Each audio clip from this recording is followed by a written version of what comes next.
Mind యొక్క రహస్యాలు. స్పందనకు ప్రతిస్పందన ఉండాలి, కానీ దాన్ని మనసులో ఉండనీయకూడదు.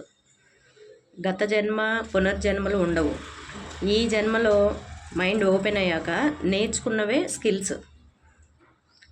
పూర్వం విమానాలే లేవు, మరి పైలట్కి పూర్వజన్మ సుకృతం ఎలా ఉందని నువ్వు చెప్పగలుగుతావు? ఇదంతా పూర్వజన్మ సుకృతం అంటారు. అవన్నీ కొన్ని నిజం కావు.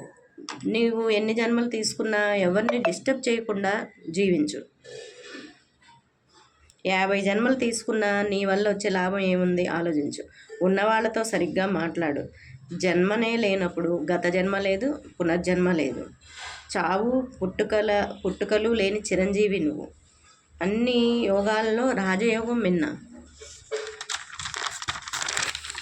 ఇతరుల మాటల వల్ల గాయపడ్డాను అంటారు అందరూ. నిజంగా జెన్యూన్గా ఏ వ్యక్తి ఆలోచిస్తాడు? బాధపడాలా వద్దా అని ఆలోచించే వ్యక్తి అప్పుడు బాధ గురించి నీకు ఎందుకు ఫీల్ అవుతున్నావు అనేది ఆలోచిస్తావు.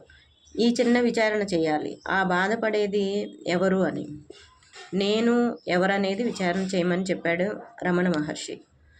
ఒక్క యోగి మాత్రమే తిట్టినా ప్రశంసించిన ఒకే విధంగా స్థితప్రజ్ఞతతో నిలబడతాడు. ఎవరన్నా పొగిడినా దాన్ని తీసుకోడు. అదే సేమ్ టైం ఎవరైనా తిట్టినా తను కాదని తెలుసుకుంటాడు.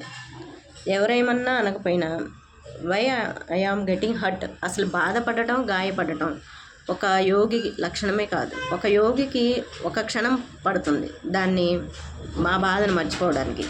ఒక్కొక్కడు 50 సంవత్సరాలు మర్చిపోడు. తండ్రి పగను కూడా తండ్రి చనిపోయినా సరే మోస్తూ ఉంటాడు జీవితాంతం.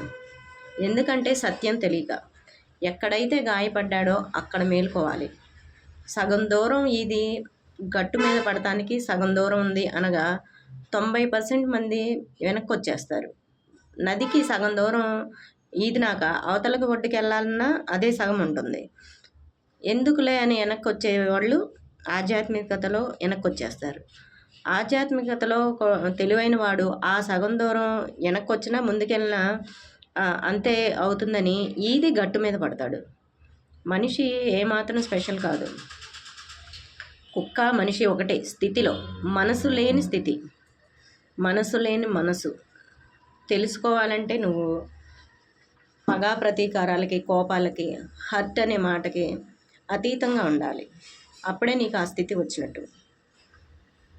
ఆధ్యాత్మికత అంటే పంచభూతాలతో తయారైనది శరీరం. మనసు ఇంతవరకు ఎవరు డిఫైన్ చేయలేదు. Mind is equal never mind, mind is equal don't mind.